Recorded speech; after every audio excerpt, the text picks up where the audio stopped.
قبضہ گروپ ہیں. جب انہیں یہ اس لیے ہوتا ہے کیونکہ فیصلہ نہیں ہوتا تو اس لیے آخر میں لوگ ان کو پیسے دے دیتے ہیں یا پیچھے ہٹ جاتے ہیں یا ان سے پیسے لے کے. تو ہم اب ہر طرح جا رہے ہیں, قانونی طور پہ بھی جا رہے ہیں, اور یہ جو بڑے بڑے لوگوں نے سرکاری زمینیں وہ آپ کے سامنے ہیں, بڑے بڑے محل گر رہے ہیں. ہم نے اب پورا ان کے خلاف جنگ لڑنی ہے. اور میں آج پھر لوگوں کو کہہ رہا ہوں کہ جب بھی آپ دیکھیں آپ کی زمین پہ قبضہ ہو یا سرکاری زمین پہ قبضہ ہو, میرے سٹیزن پورٹل کے اوپر فوری طور پہ اس کو درج کروائیں. مدثرہ نوید صاحبہ ہیں, 2 سوال انہوں نے پوچھے. ایک تو کہہ رہی ہیں ہیلتھ کارڈ کے حوالے سے ذرا بتائیے گا کیونکہ خیبر پختونخوا میں اور پورے پاکستان میں کب تک ہیلتھ کارڈ کی سہولت میسر ہوگی.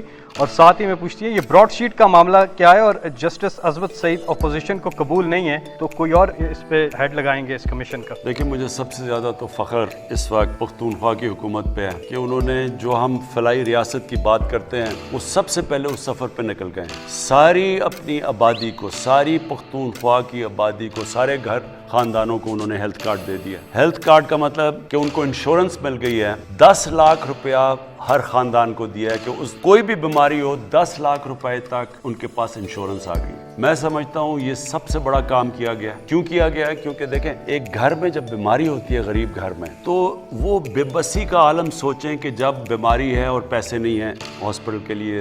تو یہ جو ہیلتھ کارڈ آپ کو پتہ ہے امیر ترین ملکوں میں بھی یونیورسل ہیلتھ کوریج نہیں ہے, جو کہ آج پختونخوا نے آج پوری کر دی ہے, اور ہم سب ان کو مبارک دے رہے ہیں. پنجاب نے فیصلہ کیا ہے, پنجاب کیونکہ بہت بڑا ہے, اس سال کے آخر تک سارے پنجاب کو انہوں نے فیصلہ کیا کہ وہ ہیلتھ انشورنس دے دیں گے تاکہ وہ بھی سارا کور ہو جائے. یعنی کوئی گھر کو یہ فکر نہ ہو کہ اگر ہمارے گھر میں بیماری ہے تو ان کے پاس ایک کارڈ ہوگا, وہ کسی بھی ہسپتال میں جا کے اپنا علاج کروا سکتے ہیں. تو یہ میرے خیال میں ایک مجھے بڑا فخر ہے اس چیز کے اوپر. دوسری چیز آپ نے بات کی براڈ شیٹ کی. دیکھیں براڈ شیٹ میں کیا ہوا, مشرف گورنمنٹ نے ایک کمپنی کو ہائر کیا کہ جناب یہ جو پیسہ چوری ہو کے ملک سے باہر گیا ہے اس کی نشاندہی کی جائے. وہ کمپنی نے نشاندہی کر دی اور وہ کہتے ہیں کہ انہوں نے $100 ملین نواز شریف کا پیسہ جو باہر پڑا ہوا تھا اس کی نشاندہی کر دی. اور اس کے اندر یہ فلیٹ بھی تھے. یہ 2002 کی بات ہے. انہوں نے یہ جو ان کے مے فیئر کے اربوں پتی فلیٹس وہ اس کی بھی نشاندہی کر دی. اس کے علاوہ انہوں نے جو نشاندہی کی وہ $100 ملین کی پراپرٹیز. ادھر سے مشرف نے ان کو NRO دے دیا, ان سے سمجھوتا ہو گیا, ان کو سعودی عربیہ بھیج دیا, NRO دے دیا. وہ جو کمپنی تھی اس نے کہا کہ جی ہم نے تو نشاندہی کیا, اپنا کانٹریکٹ پورا کر دیا, ہمیں اب پیسے دیں. یہ جو لنڈن میں فیصلہ ہوا آخر میں عدالت میں جا کے, انہوں نے جو $100 ملین کی نشاندہی کی تھی اس کا انہوں نے 20% انہوں نے دے دیا اس کمپنی کو, جس کو ہماری حکومت کو دینا پڑا. اور پھر جسٹس عصمت سعید کو اس لیے ہم لے رہے ہیں کیونکہ ان کی ایکسپرٹیز ہے, وہ خاص ان کی ایکسپرٹیز ہے. یہ جو احتساب اور کرپشن کے اوپر انہوں نے نیب کے لیے بھی پروسیکیوٹر رہ چکے ہیں. تو اب ہم یہ چاہ رہے ہیں کہ جو دوسرا NRO تھا وہ بھی سامنے آئے, جدھر آصف زرداری کو انہوں نے پہلے وہ جو سر محل تھا اس کا انہوں نے NRO دے کے وہ پیسے دے دیے جو پاکستان گورنمنٹ کو آنے تھے. پھر جو $60 ملین سوئٹزرلینڈ میں پڑا تھا اس کے اوپر بھی انویسٹیگیشن کرے. تو ہم پورا جسٹس سعید کو اس لیے رکھا ہے کیونکہ وہ سمجھتے ہیں, وہ نیب کے پروسیکیوٹر رہ چکے ہیں, تو وہ یہ سمجھتے ہیں دونوں کیسز کا. جی میرا نام حیدرآباد ہے اور میرا تعلق ساہیوال کے گاؤں 9 گیرل بمبی سے ہے. جناب وزیر اعظم صاحب, میں آپ سے یہ درخواست کرنا چاہ رہا تھا کہ کورونا کی ویکسین ماشاءاللہ آپ کی حکومت اب پاکستان میں لا رہی ہے. جناب بہت زبردست اقدام ہے. میری درخواست ہے کہ جناب یہ چھوٹے شہروں میں جیسا کہ ساہیوال ہے اور دیگر ہیں کیسے پہنچے گی اور عام آدمی کو کیسے ملے گی. کہیں ایسا تو نہیں کہ بڑے لوگ خود ہی لگوا لیں اور ہم لوگ رہ جائیں. تو جناب آپ ذرا اس پر نظر رکھیے گا, آپ سے بہت امیدیں ہیں ہماری. دیکھیں ویکسین آج ہی پہنچی ہے پاکستان, اور میں آپ کو پالیسی گورنمنٹ کی بتا دوں کہ سب سے پہلے ہماری کوشش ہے کہ جس کو کہتے ہیں front line health workers, doctors اور نرسز جو ہسپتالوں میں کام کرتی ہیں اور جن کو کرونا کے مریضوں سے ہر روز جن کے قریب ہوتے ہیں, تو سب سے پہلے ہماری کوشش ہے کہ ویکسین ان کو لگائی جائے. اور اس کے بعد پھر یہ ایک کرائٹیرین کے مطابق جو 60 سال کی عمر سے زیادہ لوگ ہیں یا جن کو کوئی ایسی بیماری ہیں کہ اگر کرونا ہو جائے تو اس سے کمپلیکیشنز پیدا ہو سکتی ہیں, پھر ان کی باری آئے گی. تو یہ آپ فکر نہ کریں, اس میں کوئی امیر غریب میں نہیں دیکھا جائے گا, اس میں صرف کرائٹیرین دیکھا جائے گا کہ کس کو پہلے لگنی چاہیے. اور انشاءاللہ کوشش کریں گے کہ زیادہ تر ہم لوگوں کو اس سال کے جیسے سال گزرتا رہے گا تو انشاءاللہ ان کو کور کر سکیں. السلام علیکم وزیر اعظم صاحب، السلام علیکم فیصل صاحب. تو میں سوال کرنے سے پہلے اس بات کو سراہنا چاہوں گا کہ یہ جو سوال کی نشست آپ لوگوں نے شروع کی، یہ بہت خوش آئند ہے. کسی بھی معاشرے میں سوال بہت اہم ہے. تو یہ بس اتنی سی بات کے بعد میں سوال کی طرف آتا ہوں. اور میرا سوال خان صاحب کا جو ایک نظریہ ہے ریاست مدینہ کا جو کانسیپٹ خان صاحب پیش کرتے ہیں، اور یہ الیکشن سے پہلے بھی تھا اور میں بھی ان لوگوں میں سے تھا جس نے ووٹ کیا اس آواز اس بات کے لیے. تو خان صاحب سے سوال یہ ہے کہ یہ جو ایک رومانس آج ہماری قوم کا اس کانسیپٹ کے ساتھ آپ نے بنایا ہے، تو کیا آپ سمجھتے ہیں کہ یہ رومانس اسی طرح برقرار رہے گا؟ کہیں ایسا تو نہیں ہوگا کہ یہ ایک مغالطہ ہو جائے، فیلسی ہو جائے، انٹلیکچوئل فیلسی کا شکار ہو جائیں ہم، اور جو کانسیپٹ ریاست مدینہ کا ہمارے ذہن میں ہے وہ کہیں ڈسٹارٹ تو نہیں ہو جائے گا؟ کیونکہ ہم دیکھتے ہیں کہ لوگ جب بات کرتے ہیں اسلام آباد پولیس کے ہاتھوں اسامہ ستی کا قتل ہو، سائیوال واقعہ ہو، تو لوگ کہتے ہیں کہ یہ ریاست مدینہ ہے. تو کہیں ہم جس چیز کو یولوجائز کرنا چاہتے ہیں، سراہنا چاہتے ہیں، جس کو بہت اٹھانا چاہتے ہیں، کہیں ہم اس گرینڈ وہ جو ڈیزائن ہے کہیں ایسا نہ ہو کہ وہ خواب جو ہے وہ خواب کا ٹوٹنا جو ہے وہ بڑا. بیسکلی آپ یہ کہہ رہے ہیں کہیں فیل نہ ہو جائیں. جی جی جی. دیکھیں، میں آپ کو دو مختلف چیزیں بتانا چاہتا ہوں کہ اللہ نے مجھے شاید زیادہ آزمایا اور باقی لوگوں سے زیادہ کامیابی دی. یعنی مختلف چیزوں میں زندگی میں نے بڑے بڑے گولز رکھے، کرکٹ میں، پھر ایز کیپٹن، پھر شوکت خانم، پھر نمل یونیورسٹی، اور پھر ایک وہ آدمی جس کی کوئی پولیٹیکل بیک گراؤنڈ نہیں تھی، وہ ایک 2 پارٹی سسٹم کے اندر وہ ایک پارٹی بناتا ہے، اور پھر ایک جد و جہد کے بعد وہ پارٹی اقتدار میں آ جاتی ہے. اور 2 پارٹی سسٹم جو دنیا میں کہیں نہیں ٹوٹتا. یہ یاد رکھیں کہ جدھر 2 پارٹیز ہیں وہ تیسری پارٹی کا آنا ناممکن ہے. امریکہ میں دیکھ لیں، انگلینڈ میں دیکھ لیں، ہندوستان میں دیکھ لیں، جدھر بھی دیکھ لیں. کہنے کا مقصد یہ ہے کہ یہ ساری چیزیں جب میں کرنے گیا تو جس طرح آج آپ کہہ رہے ہیں کہ مدینہ کی ریاست ایک یہ ایسے خواب ہی نہ رہ جائے، تو یہ سب نے مجھے زندگی میں کہا کہ یہ چیزیں نہیں ہو سکتی. جو بھی میں نے کام کیا ہے دنیا کہتی تھی یہ چیزیں نہیں ہو سکتی. اور وہ کیوں کہتی ہے دنیا؟ یہ یاد رکھیں. اور میں نوجوانوں کے لیے بھی بات کر رہا ہوں کہ کبھی آپ لوگوں کی باتوں سے یہ نہ ہو کہ اپنی خواب کے پیچھے نہ جائیں. دنیا ہمیشہ وہ چیزیں کہے گی جو ساری دنیا کرتی ہے، لیکن جب آپ کوئی ہٹ کے چیز کریں گے تو دنیا آپ کو ڈسکریج کرے گی کہ یہ نہیں ہو سکتا. تو پہلے تو میں یہ آپ کو بتا دوں کہ اللہ نے انسان کے اندر وہ طاقت دی ہے. جب انسان کو اشرف المخلوقات بنایا ہے تو اللہ نے انسان میں وہ چیز دی ہے جو اس نے فرشتوں کو کہا کہ میں نے تمہیں بھی نہیں دی. تو ہم اس کی عظیم مخلوق ہیں، ہمارے میں بہت صلاحیتیں ہیں. ہم کیونکہ کہیں نہ کہیں راستے میں اپنی خواب کے پیچھے نہیں جاتے، ہم اپنے دل کی خواہشوں کے پیچھے نہیں جاتے، ہم ڈر جاتے ہیں، ہم معاشرے ہمیں کہتا ہے کہ یہ نہیں ہو سکتا، تو ہم راستے میں وہ کام نہیں کرتے جو ہمارا دل کہتا ہے. ہم پھر وہ کام کرتے ہیں جو کہ ساری دنیا چاہتی ہے ہم کریں. آج تک دنیا میں کسی نے بھی کوئی بڑا کام کیا ہے، ہر اس انسان کو دنیا نے کہا یہ نہیں ہو سکتا. جب پہلا آدمی ماؤنٹ ایوریسٹ پہ چڑھا تھا، دنیا کے سب سے اونچے پہاڑ پہ، تو اس سے پہلے تو یا مر گیا تھا کوئی یا فیل ہو گیا تھا. تو لوگوں نے اسے کہا کہ تم نہ کرو، یا دیوانہ ہے جو کہ کوشش کرتا ہے. یہ یاد رکھیں کہ انسان کا جو دل کہتا ہے اس کے پیچھے جانا چاہیے، اور پھر جب جائے گا تو پل جلا کے جائے کہ اب اس کی واپسی کوئی نہیں. یعنی اگر میں نے یہ فیصلہ کیا ہے کہ انشاءاللہ یہ ہمارا مدینہ کے ریاست کے اصولوں پہ ایک عظیم قوم بنے گی، تو اس کے بعد کوئی دوسرا راستہ نہیں ہے. اب آ جائیں جی مدینہ کی ریاست، یہ سمجھ رہے ہیں. اور انشاءاللہ اب ہم پاکستان کے اندر 7، 8 اور 9 کلاسز میں ہر سکول کے اندر سبجیکٹ رکھ رہے ہیں سیرت نبی، کہ وہ کیا تھی مدینہ کی ریاست. کیونکہ لوگوں کو پتہ ہی نہیں ہے اس چیز کا. وہ کوئی ایک چیز ملک میں خراب ہوتی ہے وہ کہتے ہیں جی مدینہ کی ریاست کدھر گئی. مدینہ کی ریاست ایک بڑی خواب تھی، ایک ماڈرن ریاست تھی. دنیا میں پہلی دفعہ اس طرح کے کانسیپٹس آئے، ایک جمہوری کلچر آیا، قانون کی بالادستی آئی. کوئی قانون سے اوپر نہیں تھا. نبی صلی اللہ علیہ وسلم نے کہا کہ میری بیٹی بھی قانون توڑے گی تو اس کو بھی سزا ملے گی. کوئی قانون سے اوپر نہیں تھا. پھر ایک انسانیت کا نظام تھا جس کو فلاحی ریاست کہتے ہیں. ریاست نے اپنے کمزور طبقے کی ذمہ داری لی تھی. یہ بڑے کانسیپٹ تھے. پھر میرٹ تھی, پھر انسانی حقوق تھے. انسان کا جو بھی رنگ ہو, جو بھی دین ہو, سب قانون کے سامنے ایک برابر تھے. یعنی یہ جو سوچ تھی, جو نبی صلی اللہ علیہ وسلم کا آخری خطبہ تھا, وہ ہیومن رائٹس کا, جو آج یو این کا چارٹر دیکھ لیں تو وہ تب انہوں نے تقریباً 1500 سال پہلے وہ چارٹر دیا تھا انسانیت کا. تو یہ سارے جو کانسیپٹس تھے یہ ماڈرن کانسیپٹس تھے.